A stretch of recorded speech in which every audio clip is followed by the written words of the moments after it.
Semua yang saya dapat hari ini kalau bisa saya katakan Prof. Jajang, semuanya berkah dari Quran. Oh gitu. Berkah dari Quran.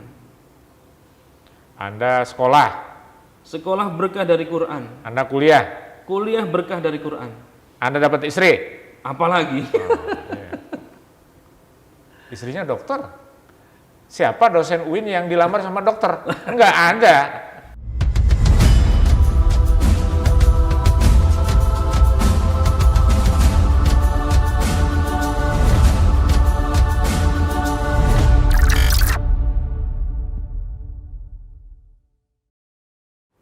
Assalamualaikum warahmatullahi wabarakatuh. Selamat pagi pemirsa sekalian. Selamat bertemu kembali dengan Jajang Jahroni Channel. Pagi ini saya kedatangan tamu yang sangat terhormat, yang insya Allah dapat memberi manfaat untuk kita semua ya. Nama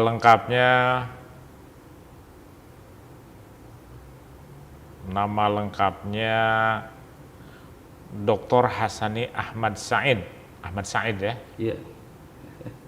Dia adalah dosen Fakultas Usuluddin UIN Jakarta.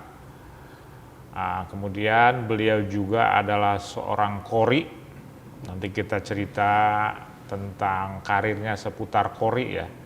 Karena ini qori Pak Ahmad Said ini bukan qori tingkat Kecamatan Ciputat, tapi tingkat internasional. Dan yang terakhir dia adalah pendakwah atau ya mubaligh ya, yang aktif di berbagai media, ceramah diundang oleh para jamaah sekalian. Nanti kita akan cerita atau ngobrol tentang seputar kehidupannya sebagai qori, sebagai mubaligh atau pendakwah, juga sebagai dosen dan juga sebagai ayah atau suami dari seorang dokter. Nah, jadi Pak Ahmad Said ini qori, kiai, ustadz, istrinya dokter. Nah, ini luar biasa. Ada kelakar dulu dokter dan dokter. Nah, iya. Dokter dan dokter. Karena nikahnya setelah dokter baru nikah. Iya. Keren. Pokoknya dia dilamar oleh seorang dokter, bukan melamar dokter, tapi dia dilamar oleh seorang dokter. Assalamualaikum Pak Ustadz.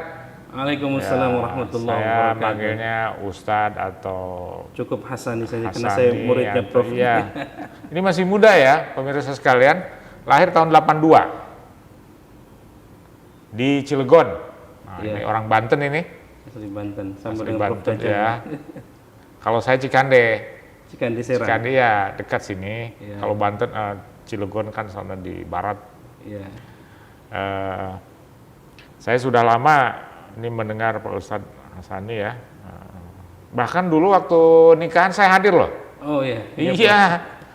Tahun berapa itu? 2011. 2011 ya. Iya. Nikahan di apa namanya? Sahidain. Karena Pak Hasani ini adalah menantu mantan dekan Fakultas Adab. Fakultas saya ya. Jadi kan saya diundang Prof. Fatur Rahman ya harus hadir lah gitu kan. Nah, ternyata dia mantu dan ketemu beliau ini yang menikah dengan anak gadisnya yang seorang dokter. Nah, lengkap, qori, dokter, kiai, wah udahlah. Pak Sani, Iya, Prof. saya mau tanya nih, asal ulul Anda kan dari Cilegon nih, Iya. tentunya dulu sekolahnya di mana, madrasah apa pesantren gitu, bisa cerita dikit. Iya, baik Profesor Jajang dan Jajang Jahroni Channel yang sudah luar biasa nih membahana. Viewernya saya lihat sudah ribuan, bahkan jutaan. Wah, mudah-mudahan ini seorang akademisi, profesor yang juga YouTuber. Nah, ini yang jarang ini. Ya, saya ini Profesor Jajang terlahir dari anak kampung. Ya. Ya, seperti ya anak-anak YIN pada umumnya. Karena saya dulu sempat YIN, keluar sudah UIN. Oke. 2001. Ya, dari madrasah ibtidaiyah, kemudian sanawiyah, aliyah, semuanya dihabiskan di Cilegon. Profesor Jajang. Kalau Profesor Jajang dengar ada Al-Khairiyah, nah, di sana saya dilahirkan dari Al-Khairiyah, dikader dari Al-Khairiyah, ya belajar di pesantren di Al-Khairiyah. Ya di sini cukup banyak sebenarnya alumni Al-Khairiyah yang cukup bergengsi di UIN. Ada Profesor Ato, itu alumni Al-Khairiyah juga. Lalu kemudian Profesor Amin Suma, ada Dr. Tolabi, ada Profesor Jawahir Hijaji. Ya. Beliau-beliau itulah alumni yang sekaligus menjadi panutan kami. Ya, dari SD, Madrasah Ibtidaiyah, Sanawiyah, Aliyah, pesantren, ya lumayan ya 6 tahun lah begitu. Dari Al-Khairiyah itu kemudian baru ke Ciputat, gitu Prof. Terus kalau belajar ini, Quran ini? Quran itu memang kalau di Banten kan sudah makanan sehari-hari ya Prof. Kebetulan kakak-kakak juga pada bisa gitu, jadi mungkin ya ada turunan gitu Prof. Jadi dari kecil, dari SD itu sudah belajar Nazom. Iya, dari SD itu saya sudah juara kecamatan, dari tingkat kecamatan. Gitu ya. Terus baru berkarirnya di pengembangannya di sini di UIN Jakarta. Saya tergabung di himpunan Qori-Qori mahasiswa sampai sekarang, Hikmah. Lalu kemudian bergabung juga di LTTQ Masjid Fatullah, itu lembaga tahfidz dan taklim Al-Qur'an. Nah, secara khusus belajar Nazom, apa Nazom namanya? Nazom. Ya, Nazom. Iya, Nazom, ilmu ya, irama Al-Qur'an. Irama Al-Qur'an ya. Itu kapan itu? Dari usia dan sama siapa gitu? Ya pertama dari orang tua sendiri, langsung belajar ya? Qur'annya dari ibu, baru kemudian ke guru langsung di kampung sendiri gitu. Lalu di sana juga dikembangkan di Jamiatul Qurra wal Huffaz di kecamatan saya itu, dan cukup terkenal. Ada beberapa guru-guru yang juara baik itu tingkat kota maupun tingkat provinsi. Gitu Prof. Jadi kalau Banten salah satu pusat Qori ya, itu di Cilegon ya? Ada di Cilegon, ya Serang itu kan ada kalau pasangan Ustadz Muammar kan Ustadz Humaidi. Ya itu juga lahir dari dari Serang ya. Artinya itu guru-guru kami juga. Dan banyak sebenarnya kalau berbicara Qori-Qori di Banten itu luar biasa banyak. Dan tradisi-tradisi itu zaman saya kecil ya menjadi suatu apa namanya, kayaknya orang Banten nggak bisa ngaji itu kayaknya nggak asik gitu. Iya. Saya ini orang Banten, tapi saya pesantren di Cirebon. Orang Cirebon mengaku ya orang Buntet, Buntet mengaku belajar Quran itu ke Banten. Betul. Jadi ada ulama-ulama Banten yang apa namanya jadi guru Qurannya orang Cirebon, orang Buntet. Betul. Itu bagus, Kiai Haji itu bagus. Itu bagus Kuncung. Ya, itu bagus Kuncung itu ya. Tahun 70-an, 60-an. Betul. Qori-Qori nasional internasional dari Banten awal. Iya.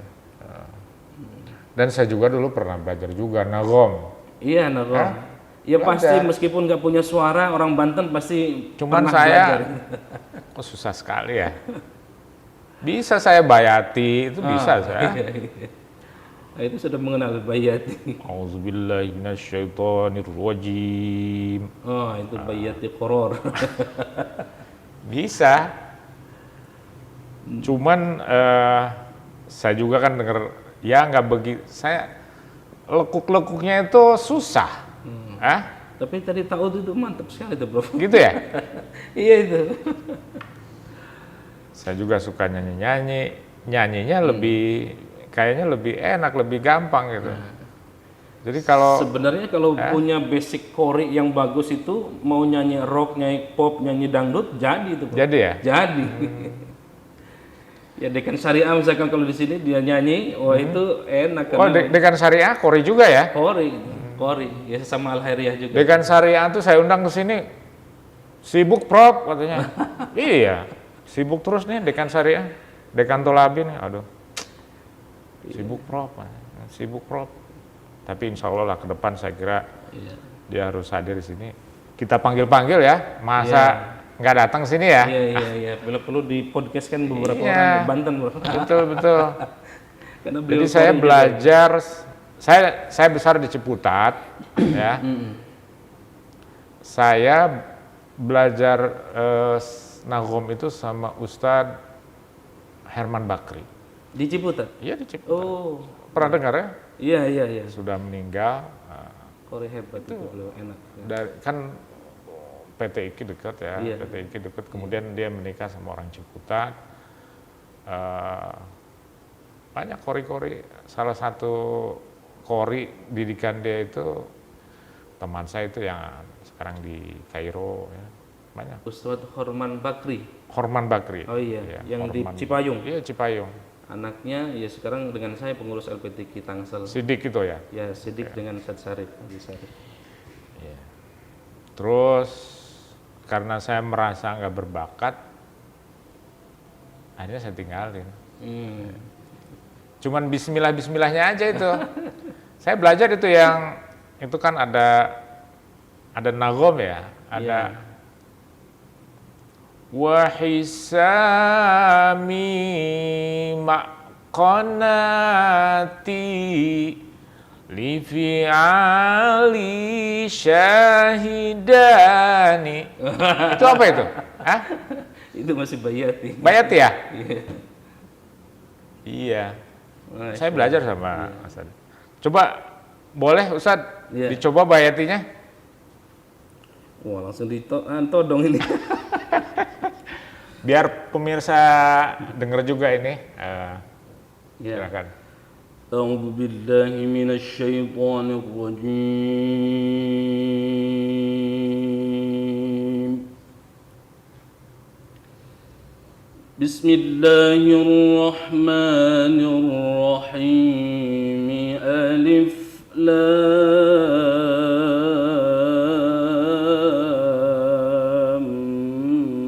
Mim.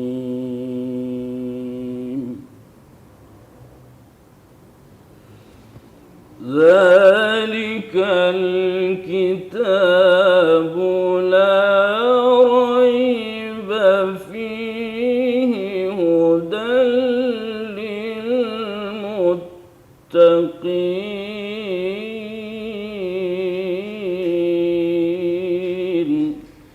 Saya kira cukup segitu. Ya, cukup. Awal saja. Mantap. Masya Allah ya. Masya Allah.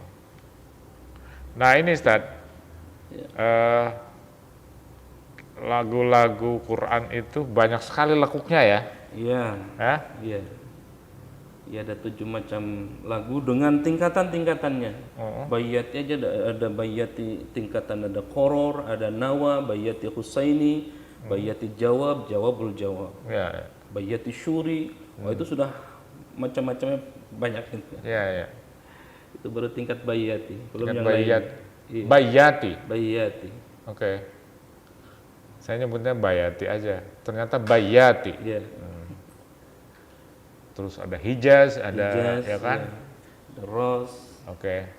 Jadi Anda belajar Quran sejak kecil Dari sama kecil, keluarga, Iya, kemudian ada ustadz, ada Betul, kiai iya. kampung gitu yang lebih Kiai kampung namanya Ustadz yang sangat berpengaruh sekali ya Ustadz Dr. Andes Suwawi. Ya beliau di kampung ya tokoh masyarakat dan beliau sudah wafat masih muda. Masih usia 50-an. Dari beliau itulah saya belajar dan dari beliau saya sering mengistilahkan saya bisa doktor itu karena beliau.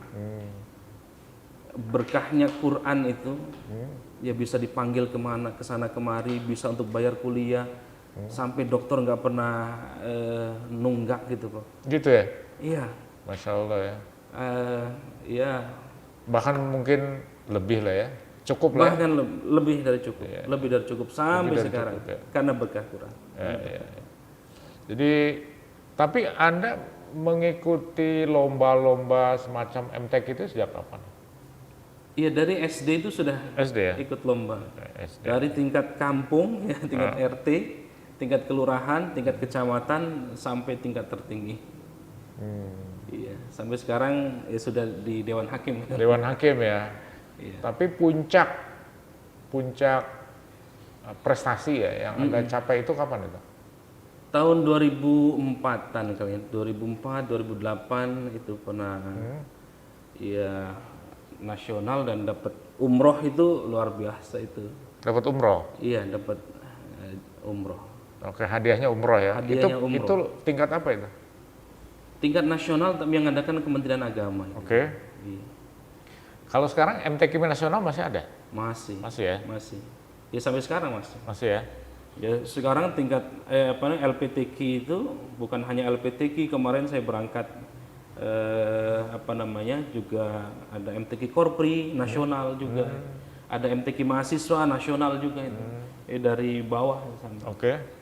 Terus kalau pernah ikuti di ajang internasional, Ustaz? Internasional belum pernah ikut, tetapi mendampingi dari UIN misalkan yang tingkat mahasiswa itu di Brunei, lalu di Malaysia. Kalau haflah pernah di Iran itu. Haflah ya? Haflah tilawatul Quran dengan kori-kori internasional. Oke. Iya. Dulu seingat saya ya, tahun 80-an itu kori-kori itu banyak dan hebat-hebat dan bisa mengisi dunia seni kita lah. Iya. Ada Nanang Qasim ya, Iya. Nanang Qasim. Iya. Terus Muammar. Muammar paling top lah ya karirnya ya. Itu kasetnya orang mengoleksi kan sampai numpuk gitu kan. Nanang Qasim, saya suka Nanang Qasim. Nanang Qasim tuh suaranya bening gitu. Iya. Saya waktu itu di Buntet, Buntet ya. Iya. Nah, itu kalau saya pergi ke pagi-pagi misalnya pergi kemana ke sekolah gitu ya, atau itu di masjid sebelah, di desa sebelah itu ada suara Nanang Qasim gitu. Wah, luar biasa gitu. Sampai sekarang itu masih menggema di mana-mana, termasuk Ustadz Muammar ZA itu masih menggema. Muammar ZA kan lebih banyak seninya, banyak improvisasinya lah ya. Dan tinggi suaranya. Tinggi ya. Tinggi melengking. Istilahnya napasnya napas kuda kan? Napas. Iya. Anda napasnya napas apa nih, Ustaz? Napas kuda itu maksudnya panjang ya napasnya ya? Iya, saking panjangnya ya. Muammar, saya kira karirnya paling top lah ya. Ya karakter Kori Banten itu sebenarnya tinggi melengking. Ya Ustadz Humaidi. Ya, Muammar suaranya agak rendah ya sebenarnya. Siapa? Muammar. Ustadz Muammar tinggi. Tinggi. Artinya beliau itu ya luar biasa lah. Ya. Yang dipunyai Indonesia, bisa rendah, bisa tinggi, juga ya? tinggi, bisa sedang, jadi beliau kuasai semua. Oke. Iya. Ustadz Muammar, dan beliau masih hidup ya? Masih, dan masih eksis. Ustadz Nanang Qasim? Oh sudah wafat. Oh sudah wafat? Iya. Kalau Ustadz Humaidi itu? Ustadz Humaidi sudah wafat. Sudah wafat ya? Sudah lama. Masya Allah. Sudah lama. Saya dulu di pondok itu pernah Nanang Qasim, Muammar, ada beberapa kori itu diundang ke pondok dan mengaji gitu. Waduh, luar biasa. Dan orang sangat menyukai ya, sampai kasetnya dibeli gitu ya. Bertumpuk itu kaset-kaset. Termasuk saya mengoleksi. Mengoleksi ya? Dari zaman kaset, masih kaset itu. Sampai sekarang masih ada. Iya, masih ada ya? Masih ada. Kaset siapa aja? Hampir semua ya. Hampir semua ya? Iya, kori. Karena Anda kan kori ya. Iya. Dan waktu itu juga ada kaset Umi Kulsum. Umi Kulsum juga. Iya. Jadi kalau di Buntet tuh pagi-pagi tuh Nanang Qasim. Terus sampai jam 8, jam 9. Di pesantren itu ya? Di pesantren. Di pesantren. Jadi di desa sebelah biasanya. Desa sebelah ya. Nah, kemudian agak sore itu Umi Kulsum. Saya kenal Umi Kulsum juga di pesantren. Oh, Masya Allah. Iya. Baik, Ustaz. Iya. Anda banyak prestasinya ya di bidang kori. Nah, sekarang itu gimana? Kalau dunia tilawatil Quran atau dunia kori itu gimana menurut Anda? Masya Allah, sekarang lebih mulia lagi. Jadi memang kalau orang memuliakan, ya termasuk semangat saya memuliakan Quran, Allah akan muliakan. Itu kata-kata guru, ya, dan saya sampaikan lagi ke murid-murid saya, itu luar biasa. Zaman saya saja sudah Masya Allah gitu ya. Untuk apalagi yang juara itu sudah juaranya haji, pialanya itu.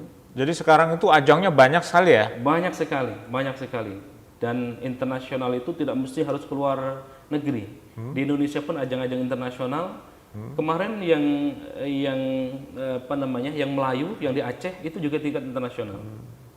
Lalu kemudian pernah juga PBNU mengadakan MTQ tingkat internasional juga. Jadi banyak sekali. Ya untuk sekarang ini kebetulan baru sehari yang lalu itu bonusnya tuh masya Allah luar biasa. Bonusnya? Bonusnya. Apa bonusnya? Iya masya. Perlu dibocorkan nggak nih? Bonusnya pokoknya luar biasa. Luar biasa. Biasanya haji, umroh gitu Iya. ya. Kadang-kadang aduh, peneliti pun kalah itu. Oh, iya. Peneliti itu sekarang payah. Bahaya. Iya. Uangnya sedikit tapi laporannya banyak sekali. Tapi memang itu penghargaan Allah luar biasa ya. Dan euforia di Indonesia dan penghargaan untuk Ahlul Quran itu masya Allah luar biasa. Saya ngebina juga di Cilegon yang juara 1, juara 2, juara 3 umroh ya. Kalau setingkat umroh berarti 25 juta. Iya, iya. Kalau itu baru tingkat provinsi. Belum lagi bonusnya ada dari Oke. pemerintah kotanya. Dari Kira-kira dari segitu sponsor juga. ya. Iya, Iya. iya. Jadi sudah Jadi mengantongi 50 jadi kori itu masih menjadi karir yang bagus lah ya. Bagus ya? Bagus. Sangat-sangat bagus. Sangat bagus ya? Sangat-sangat bagus. Jadi bagi generasi muda nih ya yang tertarik untuk mendalami dunia perkorian atau dunia nagom ya. Nah, ini Anda bisa mencontoh Ustadz Hasani Ahmad Said, qori, dosen ya kan, pendakwah, dai, dan sekarang aktif di berbagai pembinaan Quran ya. Iya, bukan hanya nagom saja sebenarnya, ada ya kategori musabaqah tilawatil Quran itu udah banyak sekali. Ada kaligrafi yang senang dengan seni. Ada yang tahfidz Al-Quran, ada yang fahmil Quran, ada tafsir Al-Quran, ada makalah ilmiah Al-Quran. Itu juga sama dalam rangka mempresentasikan, mengapresiasikan, memuliakan Al-Quran. Iya. Anda aktif di mana aja? Mengajar? Kalau mengajar hanya di UIN saja. Bukan, maksudnya mengajar Al-Quran, mengajar apa nagom. Iya, sekarang ngebina ya? saja di Banten paling tidak. Di Banten. Terus? Ya, ada di beberapa stasiun TV juga masih. Anda juga diundang ke berbagai ajang musabaqah gitu? Iya, betul. Sebagai dewan juri. Sebagai dewan juri ya? Dewan juri. Iya. Dewan juri. Iya. Dan pasti honornya juga lumayan ya? Kemarin juga baru ngebina di Kemenkyu. Gitu? Iya. Ngebina Kemenkyu? Iya, membina Kemenkyu untuk MTQ Nasional Korpri. Oh gitu? Iya, di Ada juga itu? Kendari kemarin. Oke. Baru beberapa Pegawai Kemenkyu? Kemenkyu seluruh Indonesia. Oke. Kemudian saya seleksi, saya ngebina, saya dampingi ke. Bukan cabutan gitu di. Nah. Bukan? Karena harus kartu. Oh gitu. Kartu karpet. Oke. Iya. Dan luar biasa dari Kemenkyu juga potensinya banyak, yang hafid, yang qori. Ya. Iya, karena mereka ada juga basicnya yang pesantren, Iya. ada basicnya yang dulu qori dari ini begitu. Dan alhamdulillah kemarin ada 6 peserta yang masuk juara. Dalam waktu yang singkat saya bina di Kemenkyu. Ya. Alhamdulillah ada. Kalau Kemenag misalnya kalau melakukan ajang itu kan biasa. Iya. Ini Kemenkyu ya? Kemenkyu dan ini kan bukan hanya Kemenkyu, seluruh kementerian. Prof. Oke, dikoordinir sama Kemenkyu gitu. Dikoordinir oleh Korpri. Korpri. Oke. Jadi Kemenkyu menjadi salah satu peserta. Ya. Nah, gitu. Di Kendari. Di Kendari. Tahun berapa itu? Baru beberapa bulan yang lalu. November apa? Ya. November ya. Itu karena memang masyarakat itu mencintai ya seni baca Al-Quran itu kan betul nggak bisa dihilangkan dari masyarakat Indonesia gitu kan ya, ruhnya ya yang bikin seni itu menjadi bernyawa ya bukan jadi sekedar hidup. Coba kalau Prof bisa baca Bismillahirrahmanirrahim Alhamdulillahirrabbilalamin, nggak menarik. Tapi kalau di sini misalnya Bismillahirrahmanirrahim Alhamdulillahi Rabbil Alamin. Kan jadi enak dengerinnya. Nah, ini sekarang saya tanya, Ustaz. Ya, Prof. Kalau di pesantren-pesantren Salafi, ada juga seni baca Al-Quran, tapi lagunya sederhana sekali. Saya tanya kok lagunya begini, gimana ya? Alhamdulillahilladzi anzala ala abdil kitaba wa lam yaj'al lahu iwaja, yang murotal itu. Iya. Itu kan lagunya itu aja kan. Pas saya tanya, itu lagunya apa aja? Ternyata mereka itu lagunya hanya 3, hanya Bayati, Nahawan apa gitu. Jadi lagunya lagu-lagu yang simple, yang mungkin lebih mendekati lagu yang barangkali dikenal pada zaman Nabi dan para sahabat gitu. Iya. Sementara lagu-lagu yang lain itu kan barangkali dari Mesir, barangkali dari Iran, dari India gitu kan. Kan semakin kaya itu sebenarnya lagu gitu. Betul.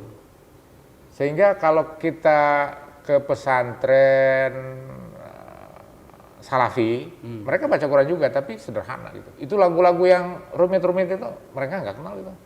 Iya.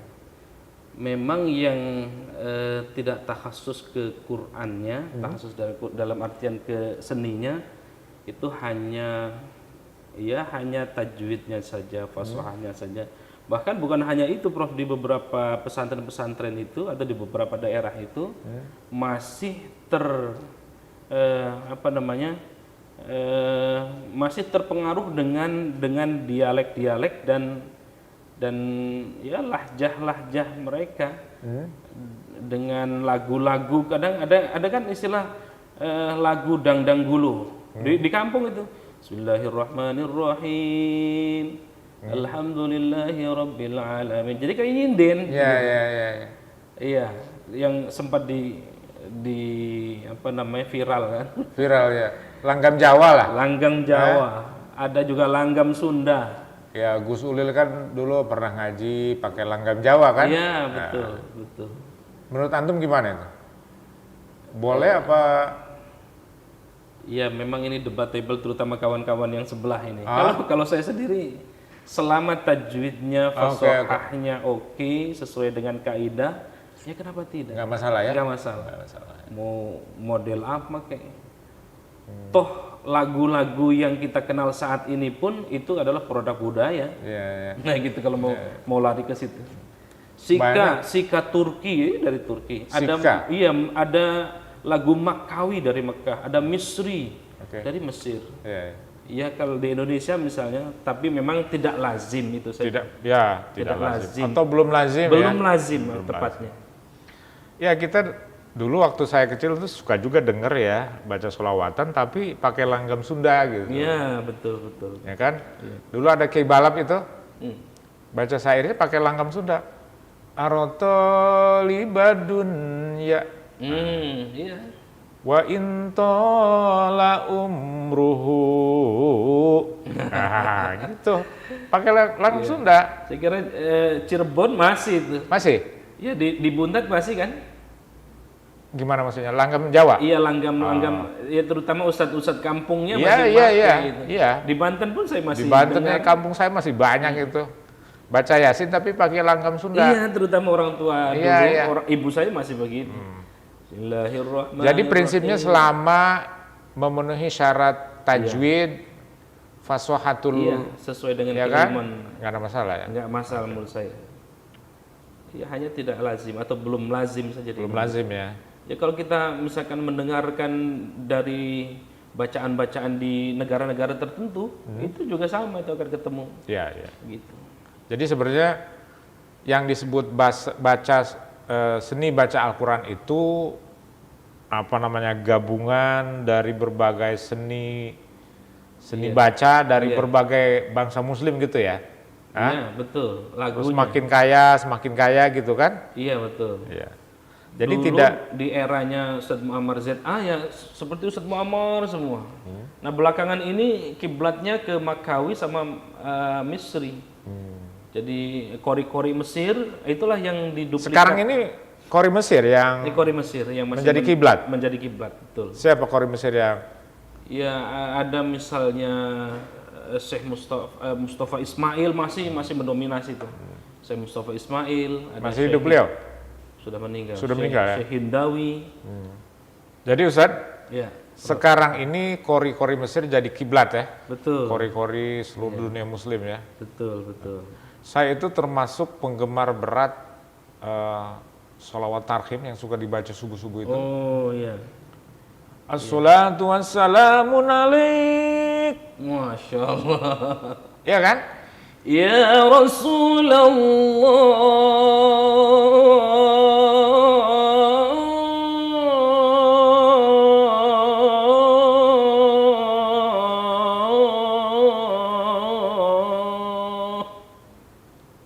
Allah. Itu saya suka sekali. Dan Syekh Mahmud Al-Husairi. Al-Husairi. Ya kan? Dan salawat itu sangat terkenal di Indonesia ya. Betul. Bahkan ada duplikatnya gitu. Betul. Masya Allah, Masya Allah. Jadi sekali lagi Ustadz Hasan, Iya. Anda ini qori dan Anda merasa mendapat berkah ya, luar biasa. Luar ya? biasa. Hah? Semua yang saya dapat hari ini kalau bisa saya katakan Prof. Jajang, semuanya berkah dari Quran. Oh gitu. Berkah dari Quran.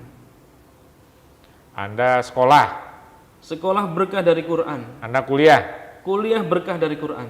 Anda dapat istri. Apalagi? Iya. Istrinya dokter.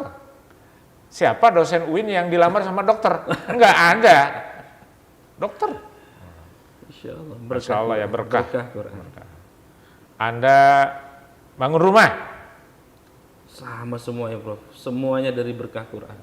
Sampai hari ini. Sampai hari ini ya. Sampai hari ini.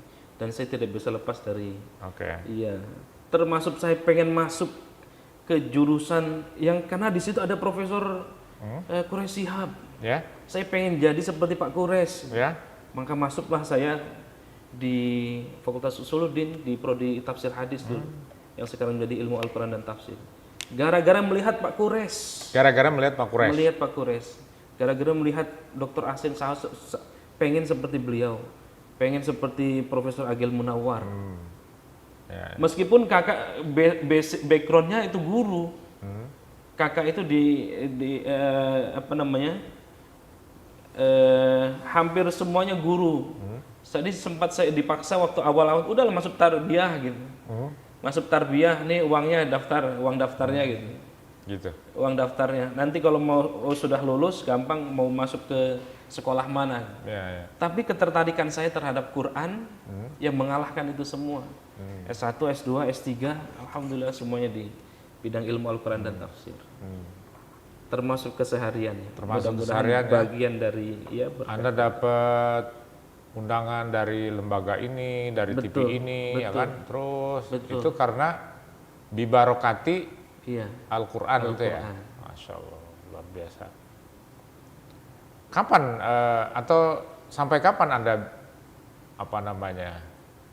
mengajarkan Al-Quran lah? Sepanjang hayat. Sepanjang hayat ya? Sepanjang hayat. Sepanjang hayat di Ya badan. saya ceramah di masyarakat juga menyampaikan Quran. Diundang di TV nasional juga menyampaikan Quran. Oke. Bahkan dulu saya masuk ke TVRI itu tahun 2001, Prof. Jajang. Masuk awalnya dari Qori. 2001. Iya, 2001, 2002 itu saya sudah Umur berapa itu? masih ya 20-an ya? 19, 20, 21 gitu. Luar biasa. Jadi ada hikmah pagi TVRI. Saya Qorinya. Oke. Sampai kemudian saya jadi pembicara. Ya, ya. Jadi Ini narasumber. hebatnya Anda qori tapi juga Anda bisa ngasih materi, ngasih ceramah gitu. Dan itu ternyata yang disenangi oleh jamaah. Gitu ya. Kalau bisa ceramah, bisa juga dengan lagu Al-Qur'annya, wah itu laris manis itu. Laris manis. Laris Dan manis. jarang. Profesor Agil, kalau di kampus kan Profesor Agil, Qori, Profesor Qori, ya Prof Agil. Oke. Ada Dr. Tolabi, ada Ya. Profesor Jawahir. Qori Ya. dan juga Iya, akademisi dan Qori. oke. Ya. Dan padahal di Timur Tengah ya ahlul Quran itu ya doktor-doktor semua. Iya, ya. Ya, Syekh Sudes juga doktor, Syekh Surem doktor. Ya, ya. Ada Qori Syekh Nu'ainah, itu juga doktor. Qori Mesir, populer, doktor. Nah, maka itu yang sering saya sampaikan terutama sedang membina anak-anak hikmah itu, ayo kalian jadi akademisi yang juga Qori gitu. Dan itu tidak banyak. Kalau yang Qori udah banyak, tapi akademisi tidak banyak. Itu Syekh Sudes itu suaranya serak-serak bahasa gitu, emang asli begitu ya? Asli. Bismillahirrahmanirrahim. Kira-kira gitu. Iya, iya. Masya Allah. Luar biasa ya. Ustaz, Ya. saya mau nanya nih, kalau bulan, Anda kan tadi berkah Quran. Kalau bulan puasa lebih-lebih lagi ya? Hah? Dan itu yang dicari sekali lagi Prof Jajang. Hah? Jadi apa namanya? Ya sekaligus imam. Pokoknya imamnya Ustaz Hasani gitu. Iya, itu penting itu. Imam itu suaranya harus enak. Iya. Hah? Ya kan? Imam itu ahsanu apa namanya? Imam itu harus agak senior, tapi juga suaranya harus enak dan alim gitu kan? Alim, betul. Menurut fikih kan gitu. Ustadz, kalau bulan puasa itu kan ulama, ustadz segala macam penceramah panen lah istilahnya ya. Ini berapa bulan lagi kita puasa? 3 bulanan lah, 3 bulan ya. Udah dapat kontrak belum? Belum ya? Hah? Apa udah? Sudah beberapa yang kontak. Masya Allah. Biasanya TV mana? Yang rutin sih TVRI ya. TVRI terus? TVRI terus dulu, karena dulu saya berkah di TV itu ini juga dibimbing sama Ustadz Arifin Ilham ya. Dulu sempat ngisi di Cahaya Hati Ustadz Arifin Ilham, beliau cocok dengan saya. Ya sampai akhir hayatnya pun beliau masih karena beliau luar biasa ini. Dari beliau lah saya ke TV, ke ANTV, ke TV1, ya ke beberapa stasiun TV. Oke. Terutama yang masih rutin sampai sekarang masih. Oh, jadi Anda dulu waktu masih mulai karir itu ketemu Ustadz Arifin Ilham? Iya, cukup lama. Cukup lama? 2016 dari mulai. Oke. Sampai kemudian diminta bimbing umroh. Iya, Masya Allah berkah. Ya, ya. Berkah bertemu, berkumpul dengan Ya, ya. guru yang Ya, Masya Allah ya. Jadi sehari-hari Anda itu, saya lihat jadwalnya padat sekali ya. Jumat itu pasti ada di mana gitu. Jadi khotib plus imam. Iya betul, ada plusnya itu. Ada plusnya. Khotib plus imam kan? Iya, plusnya. Biasanya kan khotib aja, imam aja kan. Nah ini jadi amplopnya 2. Amplopnya 2. Khotib beda, imam beda. Ustadz, Ya. saya ingin tanya ya, ini di sini di CV Anda ini Anda pernah jalan-jalan ke berbagai negara. Salah satunya itu ke Iran ya. Ya, Tahun berapa itu? Sebelum pandemi 2018 kalau tidak 2018? salah. Ya, 2018 akhir. Ini penting saudara-saudara ya, kita ingin menggali informasi. Di Iran itu Islamnya itu Islam Syiah, ya kan? Sementara kita orang Indonesia ini Sunni, ya kan? Kita tanya langsung sama Ustadz Hasan ya, pakar Quran. Bagaimana sih Qurannya orang Syiah itu gitu kan? Nah, ini penting supaya selama ini isu yang nggak benar di masyarakat ini bisa kita tepis lah. Berapa lama di sana, Ustaz? 2 pekan, hampir 2 pekan ya? setengah bulanan. Anda diundang apa gimana? Iya, jadi ada program dari Al-Jami' Al-Mustafa Al-Islami di KUM. Itu mengundang agak sensitif sih sebenarnya ini. Karena begitu saya tahu di Iran Syiah gitu. Ya. Tapi justru saya membuktikan beberapa hal yang tadi ditanyakan oleh Prof Jajang. Sempat di pasca sarjana juga sempat dulu didiskusikan apakah Syiah itu masih konon sebenarnya. Ya. Punya Quran tersendiri gitu. Ya, jadi saya ke sana untuk membuktikan itu, shortpost, dan padat sekali agendanya. Dari jam 8 pagi sampai duhur jam 2 mulai sampai jam 5. Materi-materi terus. Nah, di sela-sela Sabtu sama Ahad, baru kemudian kita jalan-jalan ke beberapa kota-kota, termasuk ke Isfahan. Nah, yang tadi sempat ditanyakan itu apakah betul Iran punya Quran tersendiri? Ya. Syiah maksudnya, orang Syiah. Orang Syiah ya, okay. Atau Iran atau Syiah Ya, lah kalau identik. Ya, saya langsung membuktikan ke percetakannya langsung. Begitu saya datang ke sana dengan beberapa rombongan, sebenarnya waktu itu ada 8 orang kalau tidak salah. Ya, agak terkejut ya. Begitu lihat pertama masuk, kertasnya itu made in Indonesia. Ada halal gitu, MUI. Loh, ini kenapa pakai made in Indonesia kertasnya? Rupanya kertas Indonesia bagus katanya gitu. Oke. Ya, dan ada logo halal dari MUI. Ya, saya kebet satu-satu karena saya langsung datang ke percetakan Al-Qur'an, ya. Saya kebet, dan nggak ada yang beda. Nggak ada yang beda. Nggak ada yang beda. Anda bisa baca ya? Baca bisa. Ya, maksudnya Karena kan bahasa Arab, bahasa. Oke. Dan saya langsung datang, agak lama 1 hari saya di situ. Iya, untuk datang khusus membuktikan apakah betul ada Quran Syiah tersendiri. Sejauh yang atau sependek yang saya datang langsung ke lokasi, tidak ada. Dan Tidak ada, ya? bukan hanya ke percetakan. Ketika sedang sholat dengan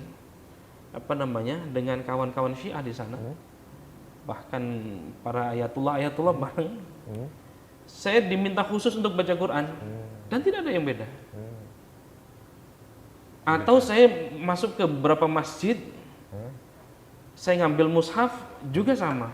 Atau mushaf yang ada di tempat penginapan kita yang ada di dalam itu juga nggak ada beda. Nggak ada beda. Jadi selama ini itu propaganda aja ya, kita itu mau diadu domba. Nah, kira-kira begitu. Nah, itu kan kajiannya Prof Jajang. Iya. Dan luar biasa ketika kami diterima oleh beberapa ayatullah di Al-Jami' Al-Mustafa Al-Islami di sana. Apa kata beliau? Anda adalah saudara kami. Menyambut kita itu, menyambut saya dan rombongan. Anda adalah saudara kami. Meskipun kami di negara Anda dituduh Syiah sesat dan seterusnya. Oh gitu, luar biasa. Sambutan yang itu dari ayatullah. Jadi orang-orang yang alimnya sama dengan kita. Kalaupun ada perbedaan, itu bukan itu yang ditonjolkan. Ketika mereka ibadah, ya sholat dengan cara mereka, saya dengan cara sunni, ya tidak. Betul. Mereka juga tidak kita keberatan. sangat sedih ya, kelompok-kelompok Syiah di Indonesia masih dipersekusi. Ya, padahal itu saudara kita juga. Kan? Dan saya agak kaget ketika ke Isfahan, Prof. Ternyata di Isfahan itu kebebasan di sana jauh lebih ya seperti di Indonesia rupanya gitu. Saya ketemu dengan gereja-gereja besar. Ada gereja? Iya, Isfahan. saya datang di Isfahan. Dan beberapa orang Yahudi yang pakai salib, pakai kerudung, tapi memang ini salib. Dan mereka jalan biasa seperti Isfahan itu ya? Di Isfahan. Di Isfahan lebih moderat.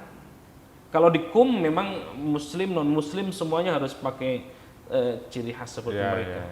Di pasar Isfahan, di pasar Qum itu tidak bisa melihat kita mana yang muslim mana yang non muslim. Semuanya seragam. Tapi ketika di Isfahan, ya artinya pakaian modis, perempuan modis kita temui biasa. Ada masjid, ada gereja, samping-sampingan itu juga biasa. Terus, saya belum pernah ke Iran, jadi hanya dengar-dengar aja. Qum gitu kan, Qum itu kota pesantrennya lah ya, gudangnya para mullah ya.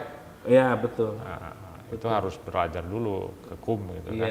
Kalau di sini mungkin Jombang apa? Jombang lah gitu ya. Jadi itu penting. Dan menurut saya kelebihan mereka adalah tradisi Qur'annya yang luar biasa. Jadi beberapa kori-kori Indonesia yang juara internasional di Iran itu, ya sebut saja misalkan Ustadz Salman Amrillah yang lagi populer sekarang di Indonesia, itu juara di Iran. Iya. dan banyak sekali yang lain-lain. Dan haflah-haflah di Iran itu sangat gampang kita ketemui. Oh gitu. Wah, iya. Ustaz, tradisi baca Quran di Iran ini ada lagu yang khas Iran nggak? Kalau untuk nagomnya memang mereka maju ya, lebih maju. Dan banyak kori-kori Iran yang menjadi rujukan juga dari Indonesia. Ya. Iya. Syakir Nejad. Oke. Itu kori yang beberapa kori-kori Indonesia meniru menjadi Meniru lagunya. Meniru lagunya. Meniru gayanya gitu. Meniru gayanya. Iya. Gimana gayanya coba? Bisa Anda ini nggak? Saya nggak bisa mencontohkan itu. Saya dengar apa ya, ada kori Mukmin Ainul Mubarak ya? Iya, kori Indonesia. Kori Indonesia ya? Iya. Dia ngaji ini kok lagunya agak beda gitu. Mungkin ada waktu itu dia di Pakistan apa di mana gitu. Saya nggak kenal lagu itu. Kata teman saya yang kebetulan kori, ini lagunya agak beda nih. Mungkin lagu khas India apalah lagu. Iya, sebenarnya tadi itu penambahan variasi itu tidak masalah ya. masalah. Nggak masalah. Ya. Ada Ustadz Darwin Hasibuan, itu juga dia dari Medan, dan dengan tradisi khas Melayunya gitu. Darwin Hasibuan. Darwin Hasibuan, kori internasional. Masya Allah. Darwin Hasibuan. Khas Melayu? Khas Melayu, ada dia beberapa lagu itu dia tambahkan sedikit. Dan Cengkok itu Melayu. menjadi ciri khas Ustadz Darwin gitu. Oh, ini ciri khas Ustadz Mukmin gitu. Iya. Mukmin kan orang Tasik ya? Orang Tasik itu. Iya. Kita juga tahu kan ada Cengkok Melayu, Iyad Bustami gitu ya? Ya, rupanya di Quran juga ada ya? Iya. Ya selama tadi itu Selama, tajwidnya. betul. Tajwidnya Itu tidak prinsip bermasalah. ya? Iya. Prinsip. Nah, Ustadz, saya ingin cerita yang lain lagi atau nanya yang lain ya. Iya, Bro. Anda sebagai pengajar Al-Quran ini, apa yang cita-cita Anda ke depan ini? Anda kan masih muda nih, baru 39 39 dan ya? 40. Apa yang berhubungan dengan Al-Quran? Apa cita-cita Anda apa yang belum tercapai lah? Yang belum tercapai sebenarnya yang ya mudah-mudahan menjadi bagian dari doa ya. Bisa menjadi profesor. Profesor. Iya. Oke. Terus di Prof Jajang lah di usia muda. Dulu punya obsesi pengen sebelum 40 atau paling tidak di usia 40 bisa profesor gitu. Gitu ya? Iya. Nggak tahu kalau Prof Jajang ini. Nah, nanti saja juga bisa. Iya. Saya kira itu pasti tercapai lah. Sedikit lagi kok ya. Tapi yang berhubungan dengan Al-Quran lah apa? Iya, sekarang ada beberapa rintisan yang sudah jalan. Seperti saya membuat Pusiat El Hasani, Pusat Studi Ilmu Al-Quran dan Tafsir. Di mana ini Pusiat El Hasani ini? Di rumah juga masih saya buat ini, kantornya Ya. di rumah. Lalu kemudian ya yang sedang saya kembangkan ada juga yayasan Lentera Al-Quran El Hasani. Itu nanti kedepannya mudah-mudahan diproyeksikan ada sekolah Quran, ada pesantren Quran, ya semuanya berbasis Quran. Ya karena saya cukup lama dididik sama Pak Kures ya, jadi apa yang Pak Kures buat itu menginspirasi. Bahkan anak saja, nama anak saya salah satunya Nahla, itu salah satu anaknya Pak Kures di. Ustadz, Anda juga pasti mengajarkan seni baca Al-Quran ya sama anak-anak di rumah ya? Iya, Prof. Gimana, anak-anak suka nggak itu? Iya, memang antara suka dan tidak ini. Gitu ya? Iya, jadi memang butuh membiasakan habit. Habit ya? Habit. Kadang saya setel aja murotal sepanjang malam gitu. Atau dalam seminggu pasti latihan saya di rumah, anak melihat. Ya. Dan ya sesekali juga mereka saya suruh ngikutin. Gitu ya? Ya dengan pembiasaan itu yang ya mudah-mudahan sih kedepannya bisa. Iya, diharapkan bisa ikut. Anak kedua sih anak pertama yang kelihatan suaranya bagus gitu. Bagus. Bagus ya. Yang kedua belum kelihatan ininya apa namanya bakatnya. Yang pertama ini nyanyi maupun baca Quran sudah terlihat, tinggal diarahkan aja gitu, Bro.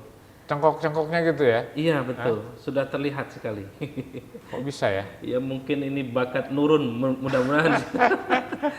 Iya. Iya, tapi sebenarnya bakat itu kan sekian persen saja, Bro. Latihan itu yang menentukan. Betul. Dulu Iya. hampir setiap hari saya latihan itu, Bro. Hampir habis sholat subuh selesai, pasti saya teriak-teriak. Dulu Anda? Dulu ya latihannya. Iya. Hampir setiap hari, bisa dipastikan setiap hari. Iyalah, kalau enggak lepas itu suaranya ntar. Ya, saya juga tahu ya beberapa qori ya, teman gitu. Setiap hari, setiap saat saya ke rumahnya itu pasti lagi ngaji. Ngaji gitu kan. Dia menikmati betul gitu. Menikmati betul. Ya. Kalau istri ikut juga dong latihan? Istri enggak. Enggak? Tapi mendorong anaknya pengen seperti bapaknya kuat. Gitu ya. Mudah-mudahan tercapai lah cita-cita anak-anak kita ya. Amin. Dan itu harus ditanamkan sejak dini. Sejak dini. Iya, sejak dini. Karena Ya, saya usia 8 tahun itu sudah mengerti lagu. Ya, artinya dulu ngaji di kampung, selesai hataman Quran, berarti kan Qurannya sudah selesai, tajwid dan seterusnya sudah selesai, fasohah, baru saya belajar lagu. Gitu. Tapi kemarin saya ketemu dengan beberapa guru itu, untuk lagu sih terus aja, terabas aja, nggak mesti tajwidnya oke dulu gitu. Untuk lagu ngikutin aja nggak apa-apa, meskipun belum bisa baca Quran, suruh ikutin aja gitu. Iya. Dan kalau di UIN, Ya. Anda mengajar di Fakultas Suluddin. Suluddin. Ngajar apa, Ustaz? Ada ulumul Quran, ada ilmu tafsir, ada metode tafsir, ya sejarah Al-Quran, ya masih berkaitan semuanya dengan Quran. Ya. Di Paskah ngajar? Di S2, S2 ya? Iya, S2 ngajar. Suluddin. Saudara-saudara sekalian, ini Ustadz Hasan ini dalam proses, seperti tadi diungkapkan ya, dalam proses ke guru besar. Amin. Semoga ya dalam waktu dekat guru besarnya tercapai gitu, sehingga ini cita-cita, salah satu cita-cita dia yang belum tercapai. Iya. Ya kan? Jadi qori udah, jadi pendakwah udah, jadi mubaligh udah, jadi dosen udah. Nah ini ya karena kalau di dunia akademik jadi profesor itu kayak kalau di militer jadi jenderal. Jenderal ya, betul. Masa kita jadi kopral aja, nah, gitu kan? Jadi jenderal. Iya. Kalau bisa jadi jenderal kenapa enggak gitu kan? Terus sama di masyarakat sekitar Anda juga aktif di masjid di komplek Anda gitu? Kalau boleh prosentasikan 50% selain di kampus, saya di masyarakat, Prof. Ya. Ada majelis taklim saya kelola. Ya nggak jauh-jauh dari itu, di MUI ya di Komisi Dakwah di MUI Pusat. MUI mana nih? MUI Pusat? MUI Pusat maupun MUI Tangsel, MUI Banten.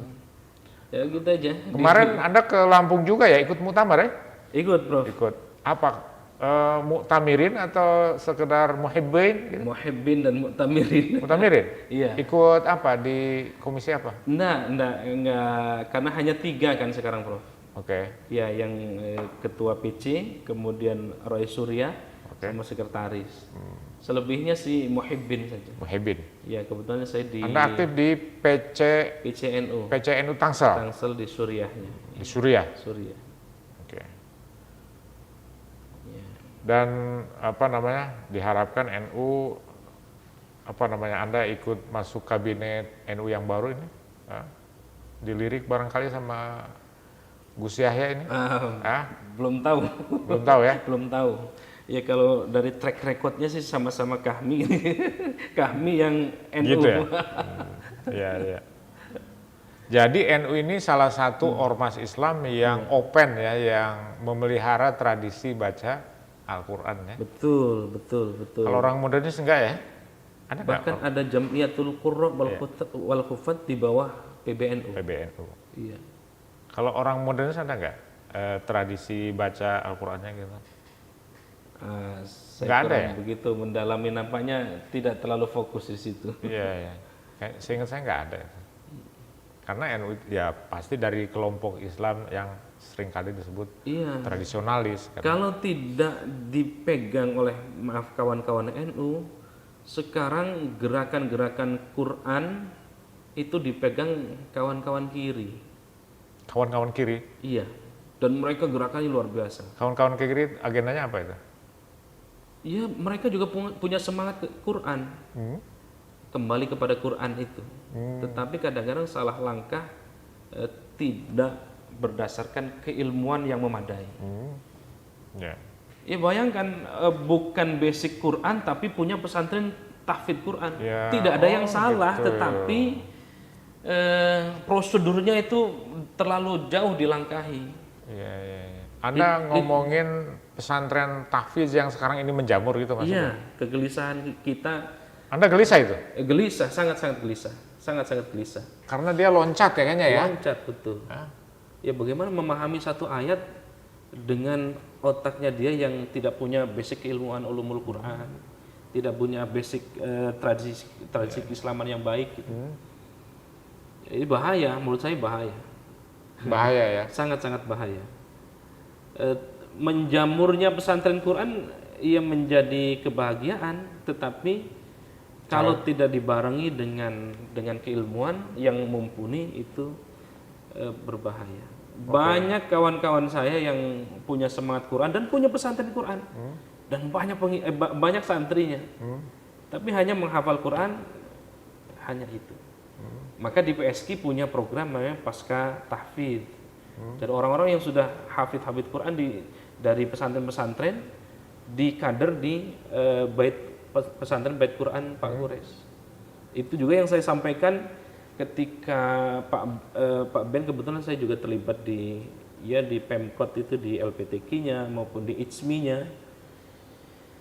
Ketika Pak Benyamin Daphni menggulirkan salah satu programnya, ada 1000 rumah tahfidz atau 1000 hafidz di Tangsel. Ya, saya termasuk menyelipkan yang pasca tahfidznya juga Pak Wali. Gitu. Iya. Enggak, sekarang saya ingin balik lagi ke itu pesantren tahfiz itu Iya, yang iya. dikelola sama teman-teman kita itu dari kelompok Salafi atau iya. PKS gitu. Iya. Itu kan menjamur ya dan kecil ya. Sangat menjamur dari rumah tahfidz sampai pesantren tahfidz besar. Menurut Anda prosedur apa yang dilewati sama mereka itu?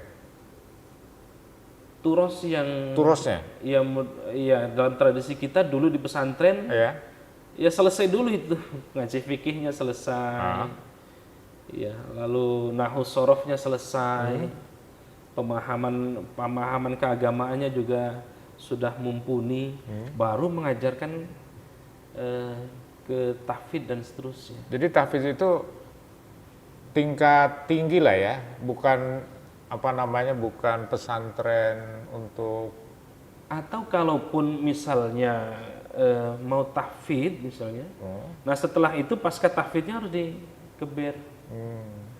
Nah rata-rata. Jadi dengan kata lain tahfiz itu tidak berdiri sendiri gitu ya? Iya betul. Tapi berkaitan dengan cabang-cabang ilmu yang lain ya? Betul. Kalau hanya hafal Quran itu bagus, tapi bahaya ketika menafsirkan atau memahami ayat. Memahami ayat. Iya. Dan ini yang terjadi ya. Dan itu orang itu ini pesantren tahfiz, padahal pesantrennya kecil itu, madrasah dan tahfiz. Dan orang datang ke sana. Iya. Dan orang tua yang awam itu berupaya itu untuk kirim anaknya ke sana. Iya. Karena tahfiznya itu. Padahal seingat saya di di pesantren NU itu tahfiz itu hanya diperuntukkan untuk mereka yang betul-betul khusus gitu, mau jadi hufaz. Idealnya itu. Ya kan? Kawan-kawan saya itu sudah selesai semua keilmuan yang lain, baru tahfidznya. Ya. Kalau sekarang dari bawah, ya bagus misalkan dari bawah, tapi keilmuan-keilmuan yang lain tetap diajarkan. Keilmuan-keilmuan yang lain. Ya. Nah kalau ini dibiarkan saja, menurut saya ini akan bermasalah dengan paham keagamaan Indonesia yang agak panjang gitu. Sangat instan ya. Sangat instan. Sangat instan. Dan banyak juga termasuk perguruan tinggi yang mengapresiasi hanya karena hafidnya. Nah, ini juga koreksi juga. Dikoreksi ya. Sehingga- Contohnya apa sih? Ya misalnya mau masuk dokter hanya karena punya sertifikat tahfidz, tidak dilihat lagi misalnya bagaimana keilmuan Oke. itu misalnya. Anda punya catatan itu ya kayak Punya gitu catatan betul. ya? Nggak punya bisa catatan. begitu ya? Kebetulan concern saya dengan kawan-kawan di Komisi Dakwah di MUI Pusat salah satunya itu. Ya bagaimana seorang pendakwah misalnya di TV tapi keilmuannya tidak mumpuni misalnya. Ya, ya. Setuju saya, setuju. Setuju. Jadi instan, jadi dangkal ya. Tahfidz sih tahfidz, tapi kalau dangkal buat apa gitu? Memang cukup apa ngapal Quran kan enggak? Gitu? Kita tidak mengkritisi tahfidz Qur'annya, Iya, iya. tapi basic keilmuannya. Basic, betul. Ada persyaratannya yang juga penting ya kan, yang dan mereka nggak ngajarin itu. Iya. Baik Pak Hasan, yang terakhir nih ya. Baik, Bro. Saya lihat Anda juga banyak ya karya tulisnya ya, buku gitu. Sudah berapa buku yang Anda tulis? Mengikuti Prof. Hah? Ya masih di bawah 10 yang di penerbit-penerbit nasional. Kalau yang dengan kawan-kawan dan ini ya sudah lebih dari 10 lah. Gitu. Iya. Apa nulis apa aja sih? Disertasi ya, disertasi itu diterbit di Amzah Bumi Aksara. Terus diskursus munasabah Al-Qur'an. Munasabah itu apa sih? Keterkaitan. Ketersambungan. Antara ayat dengan ayat, antara surah dengan surah. Ini salah satu metode yang dikembangkan Pak Quraisy ya? Pak Quraisy betul.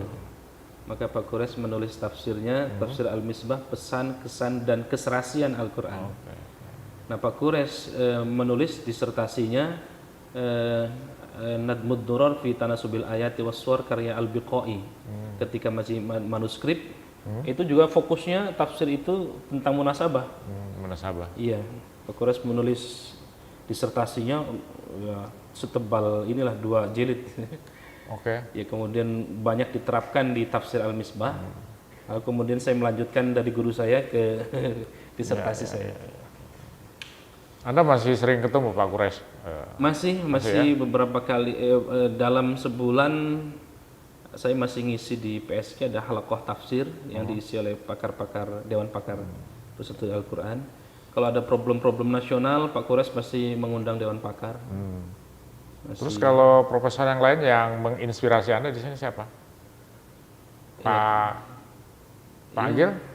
Pak Agil. Agil Al-Munawar ya? Agil Munawar, beliau hafidz, qori, profesor. Anda hafiz nggak? Enggak 30 juz. Enggak 30 juz. Iya. Berapa juz? Iya, juz awal, juz akhir insyaallah. Juz awal, juz akhir. Dari surah-surah pilihan saja. Surah-surah Karena pilihan. memang tidak dididik untuk menjadi hafidz Quran. Ya idealnya yang mengkaji Quran itu bagus ya, hafidz Quran. Gitu ya. Tapi dulu di kelas tafsir hadis itu ada kelas khusus yang mau masuk di situ syaratnya harus hafidz Quran, tapi nggak bertahan lama. Iya, iya. Saya juga surat-surat pendek aja. Ya. Ya, dulu pernah hafal Yasin, hafal Al-Mulk, ya Iya, kan? iya. Al-Waqi'ah, Surah andalan. ya kan? Ya, dan surat-surat juz amma gitu. Untuk kalau jadi imam bulan puasa, taraweh, iya. ini kok bacanya Itu itu aja gitu kan? Gitu. Saya nggak pernah belajar hafiz Quran apa, tahfiz nggak pernah. Baik, Pak Hasan, saya kira Anda ini sosok dosen ya, dosen muda yang karirnya cemerlang ya, qori ya, penceramah ya, mubalik ya, apalagi banyaklah prestasi Anda yang Anda capai di usia semuda ini, dan ada satu lagi yang belum tercapai yaitu Profesor Dr. Haji Hasani Ahmad Said Masya Allah. Amin. MA, profesor pertama dari Cilegon. Masya Allah. Oh banyak Banyak ya? Dari Cilegon Banyak. Profesor Rifat Syauqi Iya, Tarbiyah, betul. Profesor Atom. Enggak, tapi kampung Anda apa kecamatannya?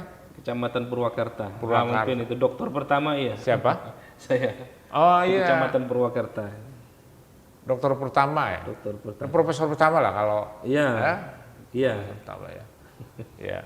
Mudah-mudahan Amin, tercapai lah amin, dalam amin. 1-2 tahun ini ya, Mohon sehingga bimbingannya, Anda Prof. bisa berkiprah lebih aktif lagi ya di dunia Anda ya, di kampus kita juga di masyarakat. Demikian, terima kasih Kang Hasan atas kesediaannya. Mudah-mudahan ini diskusi kita ya bermanfaat ya dan disukai oleh pemirsa. Demikian pemirsa sekalian, ngobrol-ngobrol kita pagi ini dengan Ustadz Hasani Ahmad Said, suami dari dokter Laili apa Laili Puspitasari. Dokter, nah ini dilamar oleh dokter. Salam kenal Bu Laili. Saya kira saya beberapa kali ya ketemu Bu Laili di Rumah Sakit Syahid sini. Jangan lupa Wisudanya bareng waktu itu, Prof. Siapa? Saya wisuda S3, istri wisuda dokter. Jadi wisuda dokter Ada dan itu dokter. ceritanya ketemu dia gimana itu? Wah, ini dijodohin apa gimana? Apa ada taruh bagian saja? khusus Gitu ya. Kita nanti skip dulu lah, nanti kita bisa obrolkan di lain kesempatan. Masya Allah. Jangan lupa untuk subscribe, share, like, dan komen ya. Ini sangat menarik obrolan kita ya. Menyisir sisi-sisi kehidupan seorang dosen di UIN Jakarta, Dr. Hasani Ahmad Said. Terima kasih. Sekali lagi terima kasih Kang Hasan. Assalamualaikum warahmatullahi wabarakatuh. Waalaikumsalam warahmatullahi wabarakatuh.